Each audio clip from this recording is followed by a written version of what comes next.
passe la parole à Yanis Ganchev qui va plutôt développer le versant fonction symbolique de l'appareillage et avec la particularité de montrer que parfois cet appareil symbolique devient lui-même toxique. Hein, voilà, je crois que c'est le point très intéressant de votre travail. Oui, c'est ça, c'est l'enjeu de la fin du texte. Alors, l'appareillage, on m'entend? Oui.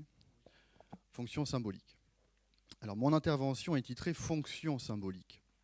Cet accent sur le terme de fonction est là pour dire que le symbolique, incluant le champ du savoir, n'a rien d'un champ neutre que l'intellect devrait conquérir. Ce qui, dans le champ du scolaire, on appelle les acquisitions. Au contraire, nous pensons que ce qui résiste chez les enfants que nous accueillons n'est pas à situer du côté de la compétence, mais d'une certaine difficulté du sujet à se faire représenter dans l'ordre symbolique, à trouver sa place dans cet ordre symbolique. L'enfant entre gaiement dans les apprentissages, ce qui lui permet de chiffrer, ce qui lui permet un chiffrage de la jouissance. Mais qu'arrive-t-il lorsque le sujet, le savoir, n'occupe pas cette fonction symbolique? Quelle solution le sujet peut-il inventer? Alors, pour saisir d'où prend son départ le travail mené à la dire, voici une citation d'Éric Laurent. Je cite: « Ce qui fait notre spécificité, c'est que nous ne croyons pas qu'il existe du cognitif tout seul. Il n'y a pas de cognitif sans affectif, sans jouissance. La façon dont le sujet est traversé par la parole, impacté par elle, est telle, en effet, que tout ce qui est reconnaissance, savoir, est accroché à une jouissance. En d'autres termes, nous ne prenons pas le savoir comme un matériau inerte, nous le saisissons en tant qu'il est parcouru d'une menace. Mais alors, quelle est-elle? Le langage appareille la jouissance en la raccordant au corps. Certaines zones du corps et certains signifiants condensant la jouissance ainsi régulée. Autrement dit, le signifiant chiffre la jouissance, la borne, la tempère en organisant les modes de satisfaction de la libido. Le sujet peut ainsi faire d'un corps un lieu cartographié dont il sait comment il répond aux événements extérieurs et comment il s'affecte des événements intérieurs. En consentant à entrer dans la langue de l'autre, à utiliser les mots de l'autre, le sujet consent donc à perdre quelque chose, à faire l'épreuve d'un manque structural que révèle l'impossibilité pour le signifiant de désigner totalement la chose. La possibilité même d'articuler une demande s'origine dans ce manque. Dans le même temps, cette dépendance est compensée par la possibilité qu'offre le langage de représenter l'absence et de faire le gain de découverte permis par l'ordre symbolique. Ce cas de figure est celui de la névrose. Pour autant, il y a toujours un reste insymbolisable. Alors, si, pour d'autres positions subjectives, les mécanismes qui permettent au sujet de se faire représenter dans le langage peuvent faire difficulté, c'est que le manque est non symbolisé. À la place apparaît un trou qui fait risque mortel. C'est pourquoi la demande de savoir, comme toute demande, peut être insoutenable et déclencher l'angoisse plutôt que de la recouvrir. Et c'est au titre des difficultés à s'appareiller au langage que toutes sortes d'autres appareils, plus ou moins sophistiqués, peuvent émerger. Autrement dit, l'appareil est tout autant une manière de pouvoir faire avec l'autre qu'une manière de le maintenir à distance. Ainsi, le corps, qui ne tient pas sans l'appareil du langage, peut se brancher sur des condensateurs de jouissance artificiels, des objets élevés au rang d'appareil. Donc Anna Maria vous a développé ce point. Pour ma part, je souhaite insister rapidement sur ceci, qu'il est également possible que le langage lui-même devienne support, vecteur d'une jouissance débridée. Dans ce cas, le mot ne représente plus la chose, il est la chose, c'est-à-dire qu'il a statut réel. Ainsi, non seulement le signifiant ne mord pas sur la jouissance, mais encore la jouissance le contamine. L'appareil est alors un moyen de traiter le langage lui-même, d'articuler les signifiants les uns aux autres, de les faire rentrer dans un ordre, de les capitonner. Rachid, qui est éducateur à la Majorane, en donnera un exemple. À partir de l'usage que fait Boris des portes, sorte de barrage des signifiants qui le persécutent. En fait preuve l'éjaculation des ta gueule qui accompagne bien souvent le claquage des portes par Boris, adressé à l'autre qui donne à entendre sa voix. Les signifiants ne semblent alors pas détachés de la gueule qui les profère et qui mord à l'occasion. À l'inverse, ces signifiants semblent plaqués sur le corps d'Alan. Marina, également éducatrice à la Majorane, vous expliquera comment cet enfant retourne la morsure contre lui. Quand, comme il le dit lui-même, on lui coupe la parole. Coupure de la parole qu'il faut prendre en deçà de toute métaphore, au niveau du réel, comme on dit, au pied de la lettre. Ainsi, le travail sur la limite, sur la canalisation des pulsions de l'enfant au service de ses apprentissages, d'une part, ne peut s'orienter de la loi symbolique, de la punition par exemple, et d'autre part, ne doit jamais perdre de vue que ces comportements qu'il s'agirait de traiter sont déjà un traitement de l'autre. Très concrètement, il s'agit de ne pas laisser Alan regarder la télévision toute la journée et de ne pas laisser Boris jouer à la balle du matin au soir, tout en acceptant de partir de là. Reconnaître la valeur de ce travail que mène l'enfant, c'est porter son regard sur des détails essentiels qui échappent à l'analyse quand on réfléchit en termes de normalisation des comportements, qui n'est in fine que l'envers de l'hypothèse de l'enfant tout-puissant. Sous les apparences d'une demande d'immuabilité, de satisfaction pleine, où l'enfant semble totalement capté par l'objet, aliéné, se joue un mouvement subtil de petites variations, une sophistication de ces trognons d'appareillage qui deviendront parfois de vraies solutions. La balle pour Boris et le conte pour Alan opèrent doucement comme traitement de l'autre. L'autre d'un corps imaginaire pour Boris, l'autre d'un corps trop réel pour Alan. Alors je conclus avec une citation d'Éric Laurent. Faut-il laisser les sujets se brancher sur des machines ? Ou plutôt, faut-il couper leurs machines pour qu'ils parlent aux gens ? La machine est-elle un appui ou un encombrement ? Différentes thèses s'affrontent. Ce faux dilemme se trouve aujourd'hui dépassé par cette production extrêmement intense qui fait, on le voit bien, lien social.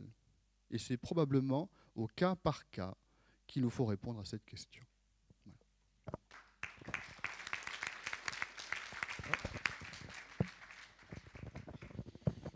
Très bien, merci Yanis. Encore un texte très précis, très construit. Et Yanis, tire déjà des conséquences cliniques de ce qu'il avance dans une première partie. Et je crois qu'il nous fait entendre vraiment comment une certaine conception du sujet a des implications cliniques, pratiques et éthiques. Et que ce n'est pas la théorie pour la théorie, mais que d'emblée, ça embraye sur un comment faire avec.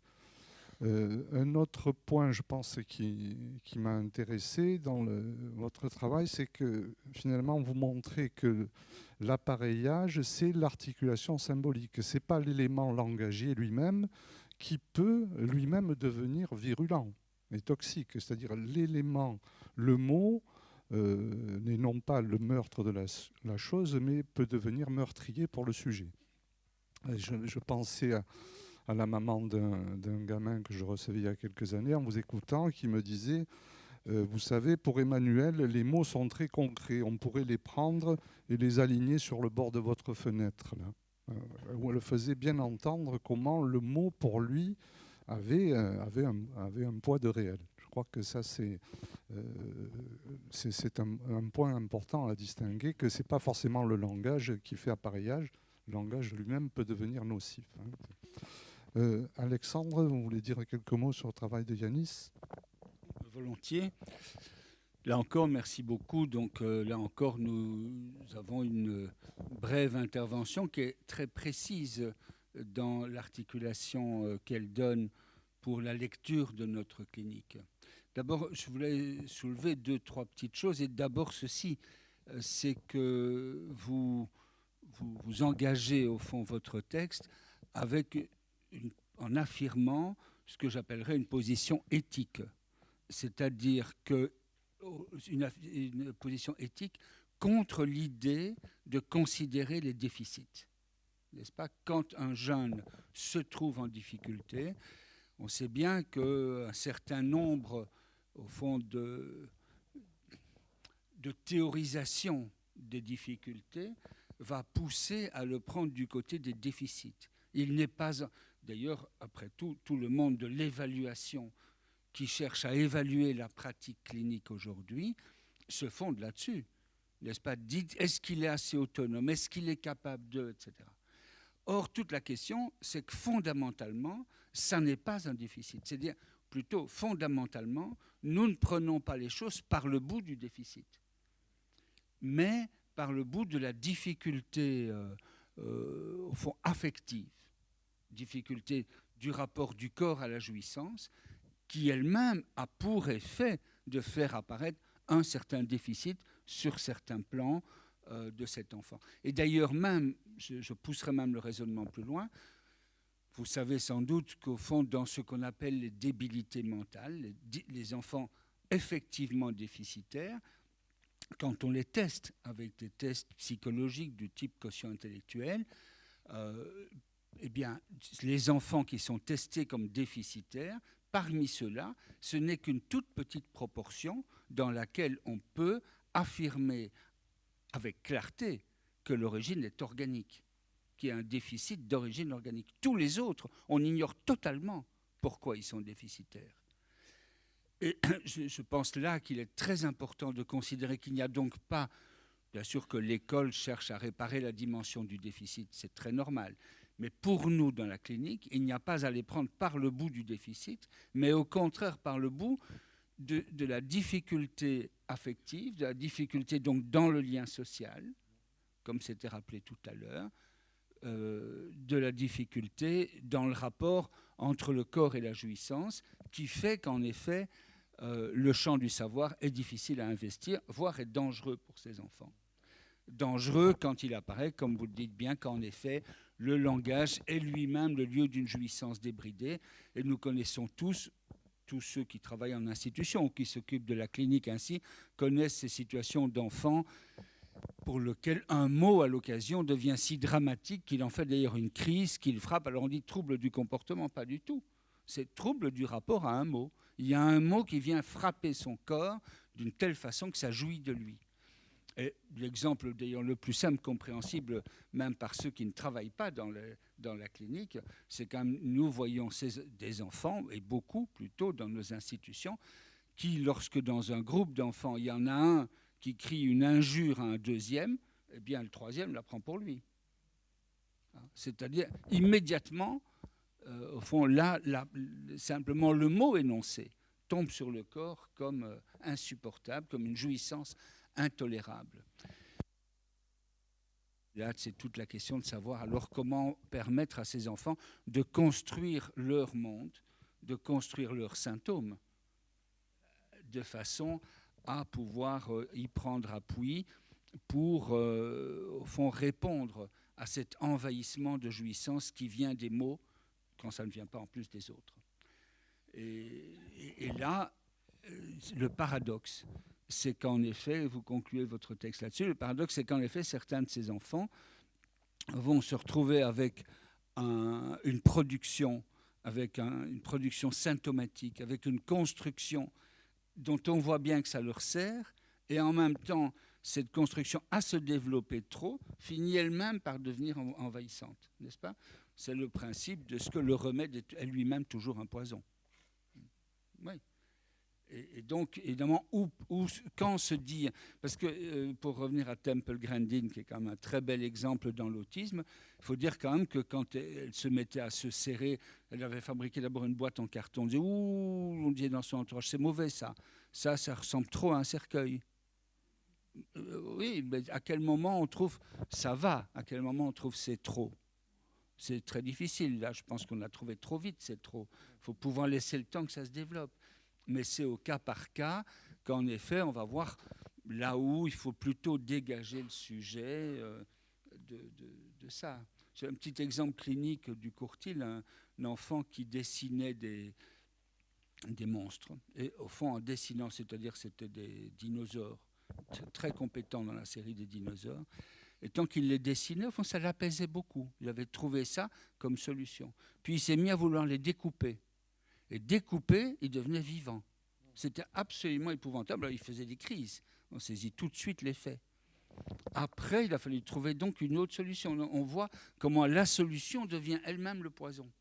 il a fallu trouver une autre solution. Et finalement, au fond, il les a plutôt que les découper. On lui a déconseillé de découper quand même à un moment. Hein. Et plutôt que de les découper, eh bien, il les a nommés, numérotés, avec ça, apaisement de niveau, pour faire une nouvelle œuvre d'art, etc. Enfin, je trouve votre dernière question nous servira d'ailleurs à plusieurs reprises tout à l'heure à propos des cas dont on va parler, parce que c'est une question qui nous saisit tous les jours en institution. À quel moment la solution, en effet, on trouve le sujet, il trouve une réponse, ça a l'air de déborder, mais c'est quand même sa solution. Et à quel moment ça déborde vraiment trop, et bien que ce soit sa solution, ça devient trop son problème en même temps. Donc merci de cet éclairage.